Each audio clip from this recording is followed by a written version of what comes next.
Hey, welcome again to our channel. This is my friend, I'm Joe Avila. and I'm Cocoy Sarmenta, and together we are. Anyway, Okay. so Today, Koy, yes, I Joe. will finally return this to you. Well, actually, I thank you. You borrowed it because you wanted to Well, pick up on the ukulele and yeah, thought. and you know, it's a tenor. Okay, yeah. When I borrowed this from you, I had a tenor, but it didn't sound as good as this. This stayed with me for a few months, and I played with it around so much, I actually broke his string. Can I take a look? Yep. Okay. This tenor. I lent it to you. I think because one thing you wanted to start with the ukulele, and you wanted the size that's not gonna bother your hands too much, right? Thank you for breaking my string, because now you've actually placed it a little bit better than I used to. I know. It's one thing.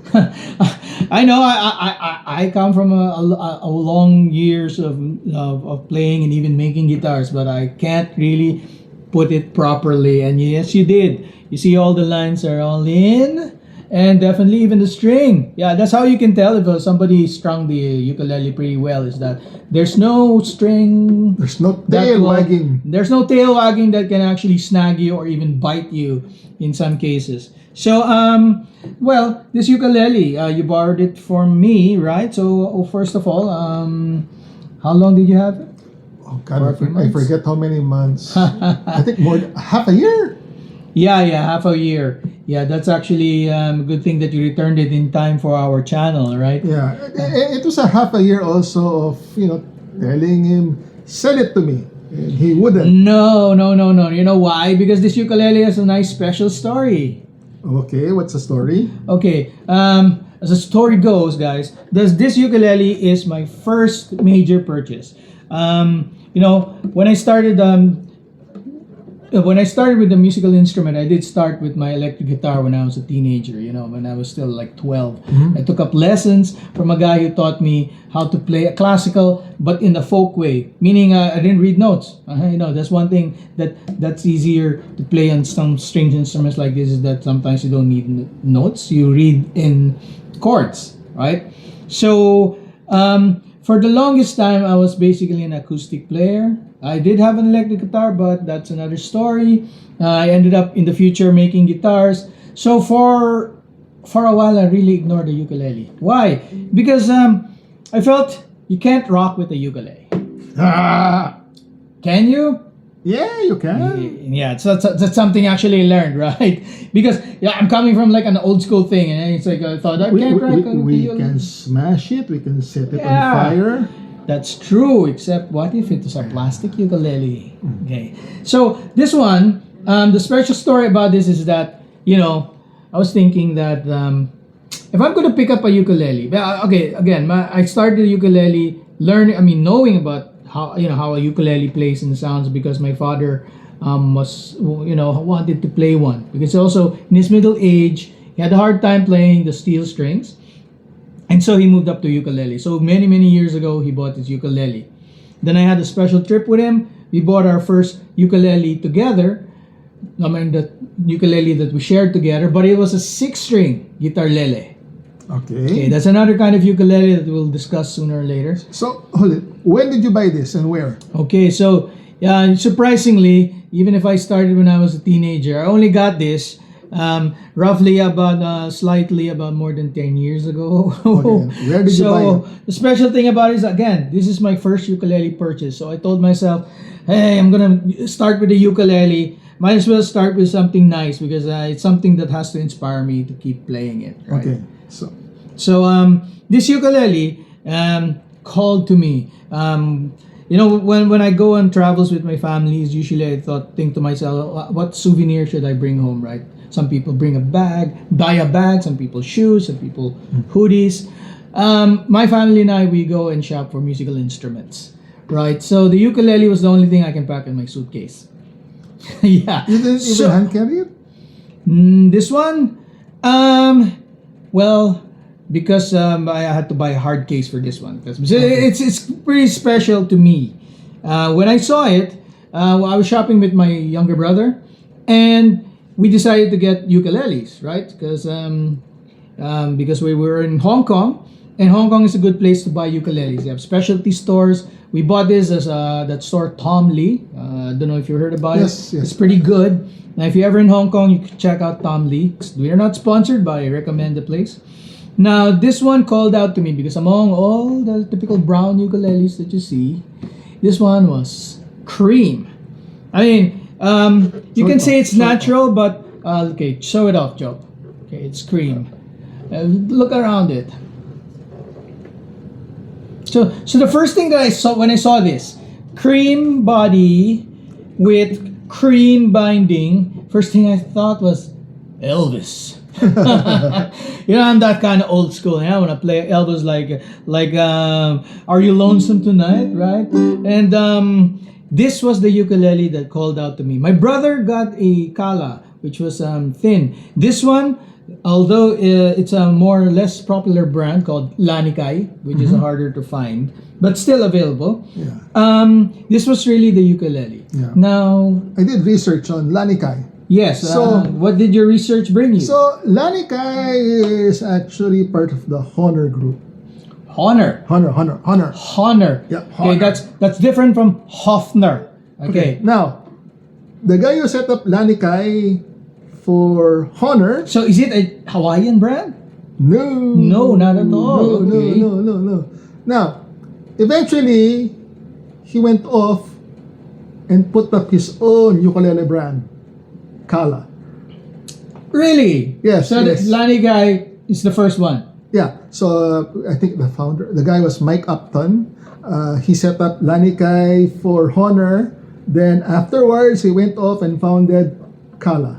Now this is what you bring to the table, Joe. Your knowledge of this instrument, because like I said, I just see and like it for it is Elvis. I didn't even think about the brand. I didn't care about Kala or LANIKAI. I just wanted a white ukulele so I can play it while I wear my black turtle top, sitting on a grungy bar and rocking the hell out of it to Elvis. Yeah. So, So your research brought you to this particular model? well, I researched it because you lent it to me, wanted to know more Yes, about it. yes. This is a 2010 model. Yes, of, I bought it in 2012, so yes, Yeah. just in time. So this is a 2010 model. It's flamed maple. Flame maple, as you can see, even the back is flame maple. As you can see in the camera, you can see how beautiful that flame maple is. Yeah.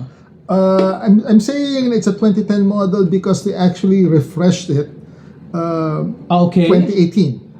So there's a It's the same 2018 model, it's just different look. Yeah, different look. You'll see it in the future episode. One of the reasons why I like this ukulele is because you have, what's this, an inlay here. Yes, one thing about this ukulele that you can see.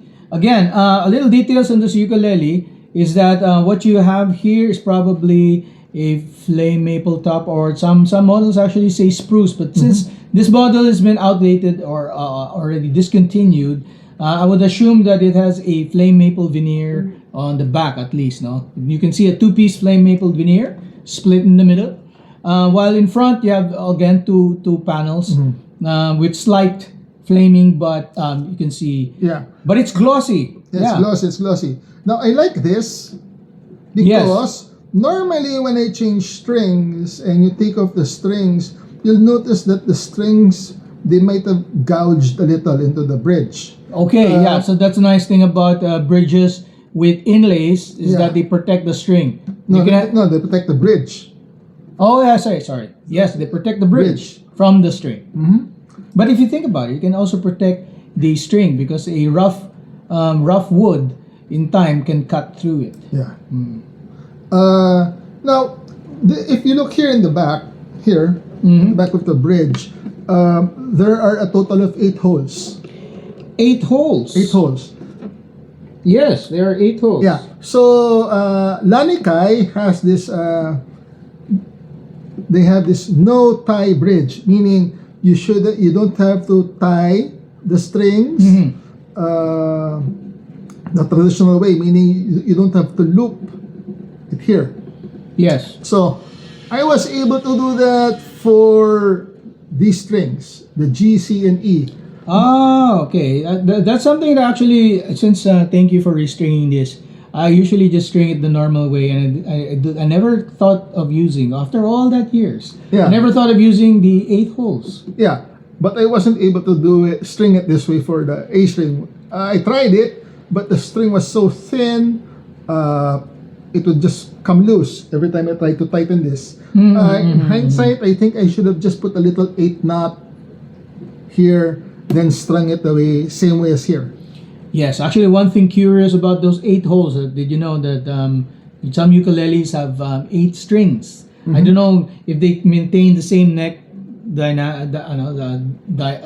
what you call this, measurements, but yes, it's interesting to see that there are 8 holes on this instrument. LANIKAI calls this their no tie bridge. Okay, so because if I were to have looked at it, I would have assumed that it could be converted to an 8 hole. No. That's how crazy I am. But yes, that is a bridge system, and that's so far we've seen on LANIKAIs.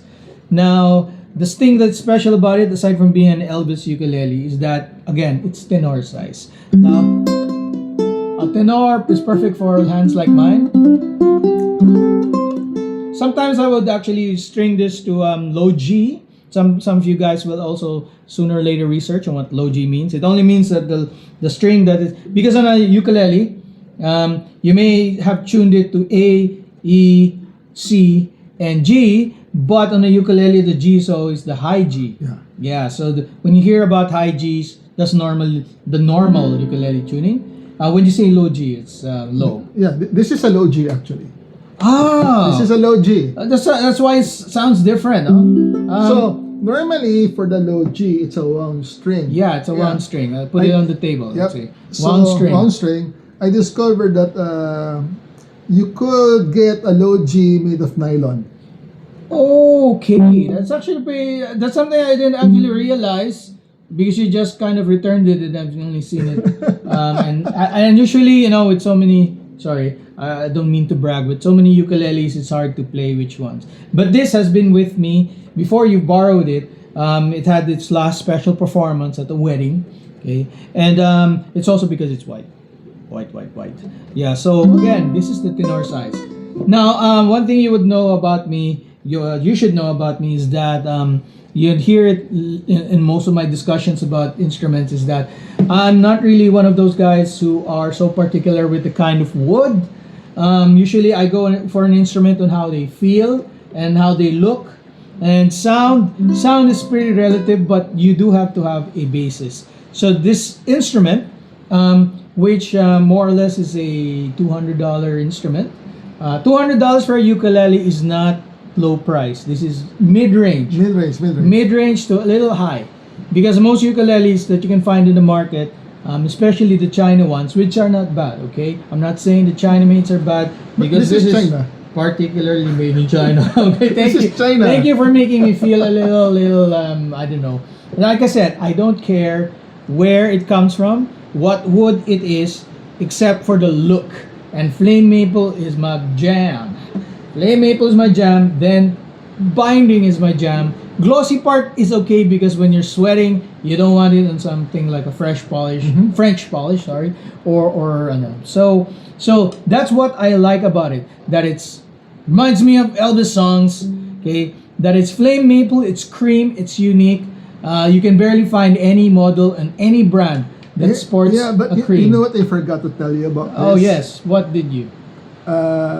Since I forgot to tell you that I changed it to low G, I forgot to tell you to widen the slot on the nut. Ah, yeah. Okay. Oh, so okay. So normally, regular ukulele comes with the high G. That also means that from factory, the slot on the nuts. Okay, this is technical. The slots on the nuts are narrow. To be able to, and also sometimes the holes. If this has the 8 holes, then that means the 8 holes still would be small. However, I think because you use the nylon one, it fits okay with these holes, and maybe they did give you a little allowance on that. But for the nut is very particular. Now, what happens when you have a nut slot that it's not fit, right? It can raise the action, it can change how it plays and sounds. Or in the most easy sense, if you strum and rock hard, you can actually knock it off. It's not supposed. Yeah. From my experience, you could break the string. Yes, especially if it snags on it. Well, since this is a nylon one, there's technically not so much of a risk. If it's like the wound one, when it catches on, it kind of pulls on it Yeah. and dewind it. So unwind it. So this again for me, the thing I like about it is that aside from the nice solid sound coming from a tenor body, because the tenor body is also a bigger body, so it gives you a nice warm sound. The look, the sound, everything fits in place. It's something that I'll never sell in my collection unless you can get me a Hawaiian one with the same look. How about you? When you borrowed it, how did it feel for you? Well, what did you like about it, and what did you not? Well, okay, so when I borrowed this from you, I had a concert. I liked this because it had a longer sustain. Longer sustain. Yeah. Yeah, I think that's also particular because on a higher mod or a mid-class level, the build quality is a little bit better. One thing that you can tell that it's higher model, usually you'd say about binding and inlays like abalone or mother of pearl. That's one indication. However, it's more of the general craftsmanship feel. So like you said, it was smoother on the hands, right? Yep. The sound is a little bit better, probably because of the choice of wood. Would it matter if it's spruce, maple? There's some even weird wood that they use. In some countries like the Philippines, we use mango wood. Sometimes we also use langka. Yep. Right? And those can a little bit, sound a little bit different, right? But since this is like glossy, it has a little bit more binding. In some cases, it might affect the sound. But for me, it's all a blend and mix. Yeah. What I didn't like about this is that when I do my B flat, I just wish this part of the neck were a little which flatter. Okay, when you do a B flat, Yeah. you wanted the C neck to be flatter. Okay, I think this is what you call a C neck because you form a little C neck. Well, no, so yes, but- you do want a flatter No, neck. no, just on this portion here. Okay. Not the whole neck, just here. Because I noticed like on my Wagas concert ukulele, it's a little flat here, close Okay. to the nut. Then it becomes rounder past this point, going here towards the heel. Okay, Wagas is a Filipino brand. It's a pretty good brand. Yes, one thing that's also different with this one, I don't know about your Wagas, it has a very smooth, glossy polycarbonate top coat, no? So that provides you with sometimes the stickiness. Okay, in terms of the size of the neck, it's also probably, and I'm not judging the way you play because even big hands can play ukulele, right? But also because the size, it's tenor versus your concert. That's one factor. So again, when you're choosing a ukulele, it's best to actually have it or fit it in hand. Yeah. Like normally, my understanding is when you play, your thumb would have to be here. Normally, yes. But I tend to choke the neck. So do I. Yes. Again, I'm coming from learning on a classical guitar, which is twice the Yeah. thickness. So of they that. say that your thumb has to be here, about there, because you get the longer reach with your fingers. Especially when you climb up here. But I noticed that most ukulele players, they don't really go up high because ukulele is more of a strumming instrument. Of course, some do have started playing it more classically by, one you're doing right now is a bar chording. That's one thing. That's more of an intermediate or to a more advanced. Yeah, but Playing I style? noticed that one advantage of the tenor is that I've tried playing relatively up to here on a soprano, and Yeah. I'm getting intonation issues the closer I get to the sound hole on a soprano. On a soprano. Yeah, but on the tenor, it's not so much an issue. Yes, actually, that's also one good thing about tenor sizes. So people, again, we recommend that if you are like us, with hands like these, okay, I suggest the Tenor. It's not easy to find a Tenor ukulele. Yeah. But they are available even on the China brands. Yeah. And they're because they are bigger bodies, generally they sound okay and pretty good because with the bassier sound, it kind of makes up for everything else. Yes. I've noticed that when I go online Yeah. and then I browse the different sizes a brand would have, they have the most number of models for the smallest size, like a soprano. And then by the time it becomes, the size increases and you're up to a tenor, the number of models for a tenor size for a particular brand decreases. And, Not to mention the color. yeah, and when you get to a baritone, it's even less. Okay, wait. Yeah. See, it's so tall, it's not fitting in our frame. But as you can see, what I have here is the lesser model, but not lesser in sound. It's a LANIKAI. It's black. Johnny Cash. So this black ukulele is concert size. So yeah, you see, if you compare the concert size with the Tenor, yeah, there you go. A nice fit body over here. Okay, it's not only matching. It's almost a head taller, or half a head. Well, again, the we're basing everything on the concert, which is what? What's the scale size? Oh, the physical length of the concert would be 23, 24 inches. Okay, so a concert is 23 to 24 inches from the heel to the tip of the headstock. So that's how most people measure. Let's not talk about how to measure from bridge to nut like most guitar players or regular guitar players should do it. For the ukulele, because it's small, what they usually measure, whoopsie, is that they measure by the tip to the butt. Yeah. Now, this is the tenor size and this is the concert size. When you play, it actually looks better on you. Yeah, give me a few riff. Play something for me, Joe. Oops.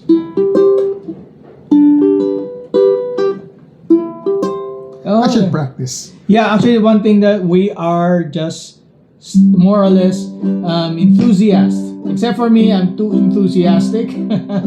But in terms of playing, we are not here to give you riffs. We're here to give you our opinions on the ukulele, right? Because you can't really tell about the quality of a ukulele if you actually play professionally pretty well, because you can make anything sound better, right? True. Yeah, but you're sounding good now, Joe. You're sounding pretty okay. Better than normal. Better than normal players. Okay? Better than people. And how long did you start the ukulele? Wasn't it just you started by borrowing this one? Yeah. So that's just a less than a year. Yeah. And less than a year is enough. Actually, it's enough to start beginning to play. So again, the sound of the ukulele is basically higher than a normal guitar. So when you play together with a guitar, you have to take note of that. So more or less, you also have to have different chord charts while you're playing or gigging. But if you're just playing by yourself, the ukulele, and you did start by learning the ukulele. Yeah. And I actually, it's so easy to learn that if you play an open strum on a ukulele like so, Yes. you have learned 2 chords. You did? What? Well, an open strum is an A minor 7, and it's also a C6. C6, A minor 7, C6. Okay. So you did your research. yes, just to make myself feel better. But as the natives would say, no, I'm sorry. No, as the people who make these instruments to be simple, is that you ukulele on. Ukulele on. You make a mistake, you just keep strumming and look like, and not only look like, but have fun doing it, and they'll forgive you for your mistakes, right? But you're not doing too many mistakes, Joe. I mean, you are actually pretty good for somebody who's taking it up for less than a few years, right? I mean, some people don't even need professional training to learn the ukulele. So, based on our opinions, okay, what we both like about it is that it's tenor. Yeah. Tenor. Tenor. Great sound. Great sound. I like the little touches, like the no-tie bridge and the inlay here on the bridge. Yes. So, a good ukulele doesn't have to be more than $200. A good ukulele is something that is fitting to your hands. In our case, it's tenor. One is a good ukulele will show you its unique features that that adds to both something that affects the sound or also affects the performance. Like in this case, these bindings on the sides, the binding on the bridge, they give protection to the string and to the body. And nice thing about this that I failed to mention that it has a matching flame maple top, which is capped nicely with the LANIKAI logo in abalone, which matches the rosette. Okay, the ring is called the rosette, by the way. In this headstock is the brand. Yeah, the ring here and the sound hole. Okay, the sound hole and the rosette. Yeah. One thing you might also notice about other ukuleles is that they may not have a sound hole here, where you have traditional sound holes. Some might actually have the sound hole here, which projects the voice closer to you. I have a question. Okay. Okay, so back in not so long ago, let's say 70s. 70s. Okay, so We were just toddlers. so the first stringed instrument that I played was a rondalia instrument, the banduria. The banduria. Banduria. Okay. We may feature the banduria in our channel sooner or later. Okay, so when I saw this put me off because I couldn't see the gears of the tuner. Okay. Yeah, What you have here is the closed gear tuners. So why this over an open gear? Okay, the closed gear tuners and versus the open ear. Oh, open gear. Oh yeah, actually there's some open ears. You know, big ears. These are like ears. Okay, sometimes they're just a preference. That if you have something that looks a little bit classical, you have the not closed. The open gear where you can see the gear, right? That's one. Also, in the building process in the olden times, it was easier to just slap the gear on the plate of where the tuners are set. So that's one of the reasons why you will have this. Okay, on this particular one, because it's more or less a kind of a rock and roll, unique kind of instrument, I think I prefer a more closed one because of the more colored theme, the white cream theme that you don't usually find. A nice big chrome. One of the nice things also, this is also a preference. Like if you like nice and shiny. If you notice, even the tuner heads, okay, are chrome, matching your closed gear. Okay, it also protects it so that it protects it from drying up too much, etc. That's technically what it's supposed to do. So just I don't ever need to lubricate what's inside here because. Well, first of all, in my opinion, you're not supposed to lubricate the gear head in case because it's easier to have a hard time tuning it than to hard time tuning it because it keeps slipping, right? So yes, you don't have to open it and grease up. You don't even have to grease up even if it's an open gear because normally the gears you don't really have to grease because they're so basic. There are gear ratios that are different. Some better brands have higher gear ratios in such a way that it's easier to fine tune. Cheaper brands have standard gear sizes, which means sometimes you'll have to kind of fiddle your way out into tuning it right to the dot. Now, so that's one thing that is also nice about this particular one is that you really don't have to worry much about maintaining this, except I keep this special and I don't want any scratches, even if the glossy protects it, the binding protects it. So would you recommend this? Well, one, would you recommend this particular size? Two, will you recommend this particular model? Because this white one is not available anymore. This particular model, okay, it's LANIKAI LFM-T. LFM-T. Okay, the L is LANIKAI. FM is flame maple. And T is tenor. T is tenor. Yeah. Okay. Yes, I would recommend this size. The ukuleles I play the most are tenor. I would recommend this model so much that because he wouldn't sell it to me I bought the 2018 model. Okay, the 2018 model we will feature in another Future episode. episode. We'll show you the difference between the 2010. Yeah, but you gotta love the Elvis on your black. Yeah. Yeah, you gotta love it. Nah, you got your Elvis, I got my Johnny Cash. Well, actually, this brings me to the question: is this a concert? I know this is a concert, but it says LU 21. So does that mean 21 inches? No, it's not 21 inches. It's probably a concert. Yeah, it is a concert. Well, again, this is the black model, which is also probably released in the same time. It's not in the same quality range.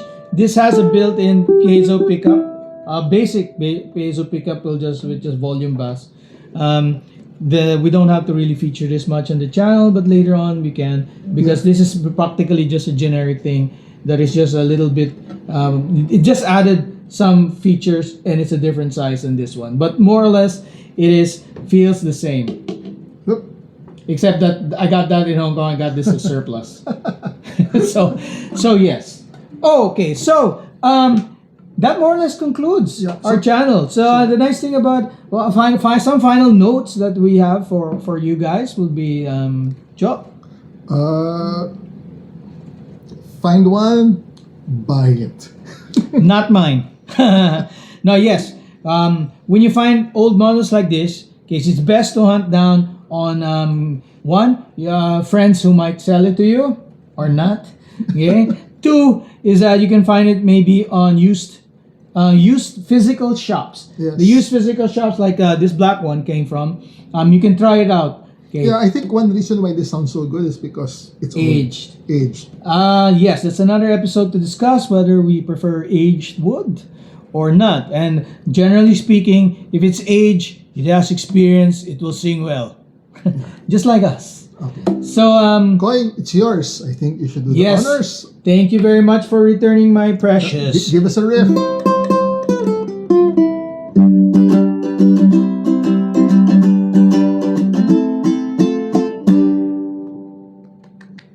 Okay, now if you have liked what you have heard, please do subscribe, gives us a thumbs up or thumbs down if you don't. But be sure to keep watching our episodes so that we can have more of Joe. Feel free to comment.